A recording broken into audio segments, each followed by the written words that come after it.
Asterisk, the snow fell softly on Christmas Eve, blanketing the city park in a gentle hush that seemed to muffle even the distant sounds of holiday celebration. Thomas Mitchell sat alone on the wrought-iron bench, his expensive charcoal coat doing little to ward off the chill that had settled deep in his bones. At 58, he was the CEO of a thriving consulting firm, a man who commanded boardrooms and made decisions that affected hundreds of employees. Yet here he sat, watching families hurry past with their holiday shopping bags, feeling more alone than he had in years. Asterisk, the warm glow of Christmas. Lights strung through the bare oak trees cast dancing shadows across the snow-covered ground. Thomas pulled his black scarf tighter and checked his phone for the third time in 10 minutes. No messages, no calls. His penthouse apartment waited for him, silent and pristine, with its floor-to-ceiling windows overlooking the city. But somehow, the thought of returning to that perfect, empty space felt unbearable tonight. Asterisk, he had built his life around success, around achievement and recognition.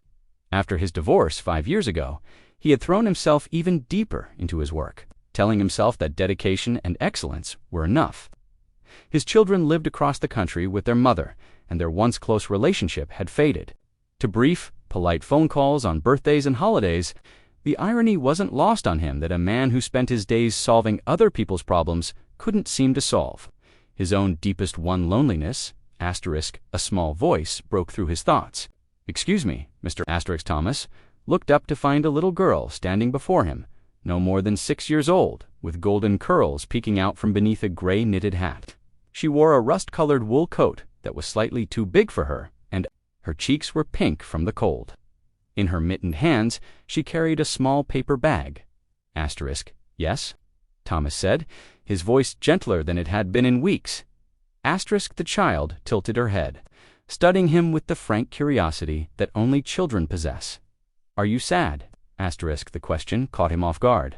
In the corporate world, emotions were carefully controlled, strategically deployed. But this little girl asked with such genuine concern that Thomas found himself answering honestly. "I suppose I am a little sad," he admitted. "Why?" Asterisk, Thomas glanced around the park, then back at the child's earnest face. "Well, it's Christmas Eve, and I don't have anyone to spend it with." Asterisk, the little girl's eyes widened with what appeared to be genuine distress. "That's terrible. Nobody should be alone on Christmas." Asterisk, Emma Grace, a woman's voice called from across the small plaza. "Don't bother the nice man." Asterisk, Thomas looked up to see a woman in her early 30s approaching, her arms full of grocery bags. She had the same golden hair as the child, though hers was pulled back in a practical ponytail beneath a blue wool cap. Her coat was simple but well-maintained, and there was something in her hurried stride that spoke of someone juggling many responsibilities. "Asterisk, I'm sorry," the woman said as she reached them, slightly out of breath. "Emma Grace, we've talked about, not talking to strangers." Asterisk, "But Mom," the little girl protested, "he's all alone on Christmas. That's not right." Asterisk, the woman who Thomas assumed was the child's mother, looked at him with apologetic eyes. "I'm Sarah Martinez. I'm really sorry. If she bothered you?" Asterisk, "Not at all," Thomas said, standing and extending his hand. "I'm Thomas Mitchell. Your daughter was just being kind." Asterisk, Sarah shifted her bags to shake his hand, and Thomas noticed how her fingers were red from the cold, despite her thin gloves. "Emma Grace has a big heart," she said with a mixture of pride and exasperation. "Sometimes too big." Asterisk, Emma Grace tugged at her mother's coat. "Mom, can we invite him for dinner? You always say we should help people who are lonely." Asterisk, Sarah's cheeks flushed pink, and she glanced at Thomas with embarrassment. "Emma Grace, that's not. We can't just ... Asterisk, please don't be embarrassed," Thomas said quickly. "It's the kindest offer I've received in a long time." Asterisk, the little girl beamed at him, then looked up at her mother with pleading eyes. "See, he thinks. It's kind to..." Asterisk. Sarah looked torn, clearly weighing politeness against practicality. Thomas could see the calculation in her single mother, careful about safety, probably working hard to make ends meet. The last thing she needed was to take in a stranger, especially one who clearly came from a different world than hers. Asterisk, "I don't want to impose," Thomas said gently, "but if you're concerned about safety, I can show you my identification. Give..." You're my business card. I understand your hesitation. Asterisk, something in his tone seemed to ease Sarah's tension. She studied his face for a moment, and Thomas had the distinct impression that she was seeing something in him that he rarely showed the world: vulnerability, genuine loneliness, and a desperate need for human connection. Asterisk, are you really alone? Tonight? Sarah asked quietly. Asterisk, I am, Thomas admitted. My children live with their mother in California. My parents passed away years ago. I have colleagues, but no real friends. I was just sitting here trying to work up the courage to go home to an empty apartment. Asterisk, Emma Grace reached over and patted his arm with her mittened hand. That's the saddest thing I ever heard. Asterisk, Sarah was quiet for a long moment. Then she seemed to make a decision. Well, I hope you don't mind simple food. We're having spaghetti and meatballs. Nothing fancy. Asterisk, Thomas felt something tight in his chest begin to loosen. That sounds perfect. Asterisk, the walk to Sarah's apartment took 15 minutes through neighborhoods that grew progressively more modest.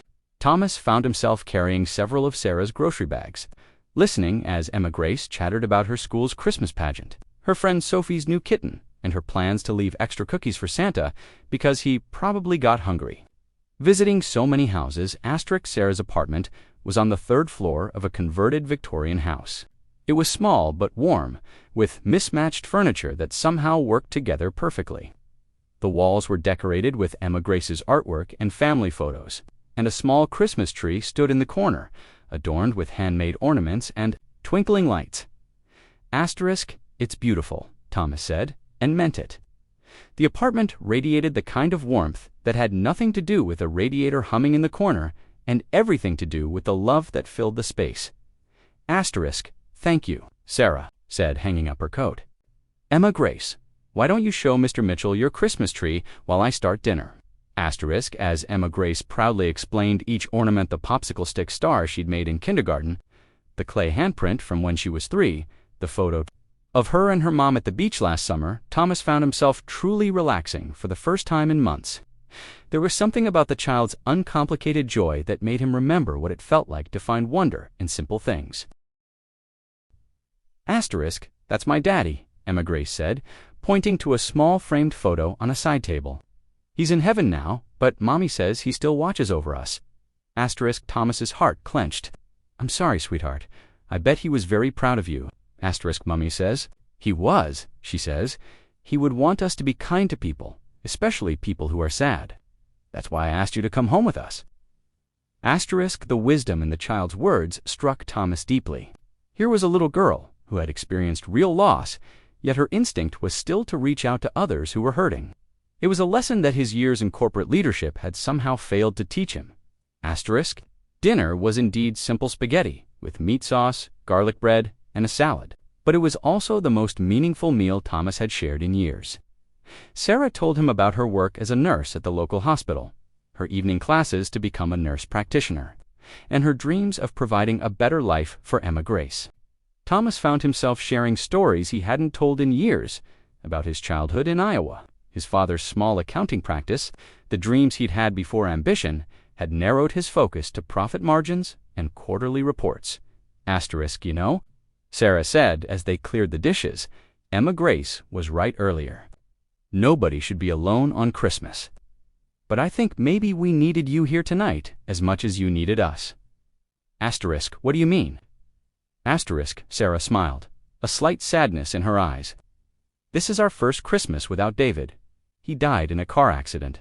Last spring, I've been so focused on making sure Emma Grace was okay that I forgot to take care of myself. Having you here tonight, it reminded me that there's still kindness in the world, that there are still good people. Asterisk, Thomas felt tears prick his eyes. I'm the one who should be grateful. I'd forgotten what it felt like to be part of a family, even temporarily. Asterisk, after dinner, they sat in the living room while Emma Grace played with her toys. Thomas found himself on the floor, helping her build an elaborate castle with blocks, laughing as she narrated epic adventures involving princesses and dragons and brave knights. Sarah curled up on the couch, watching them with a contentment that transformed her face, making her look younger and more carefree. Asterisk, Mr. Thomas, Emma Grace said as she carefully placed a tiny flag on the castle's highest tower, Do you think Santa knows you're here with us tonight? Asterisk, I think he does, Thomas said, and I think he's very happy about it. Asterisk, good, the little girl said with satisfaction, because I asked him to bring you a friend for Christmas, and maybe he already did. Asterisk, Thomas looked at Sarah, who was smiling softly, and then back at Emma Grace. You know what? I think you're absolutely right. Asterisk. As the evening wound down, Thomas helped Sarah put Emma Grace to bed. The little girl hugged him goodnight with the fierce affection of a child who had decided he belonged in their world. If only for one night? Asterisk, thank you, Thomas said to Sarah as they stood in the doorway of Emma Grace's room, watching her sleep peacefully. I don't know how to repay this kindness. Asterisk, you don't repay kindness, Sarah said quietly. You pass it on. Asterisk, Thomas nodded, understanding flooding through him. I think I'd forgotten that. Asterisk, it's easy to forget when you're hurting, Sarah said. But tonight reminded me too. David always said that the best way to heal your own heart is to help heal someone else's. Asterisk, they talked for another hour in the living room, sharing stories and discovering unexpected connections. Thomas learned that Sarah had grown up not far from where he had, that she had dreamed of traveling the world before life had taken her in different directions.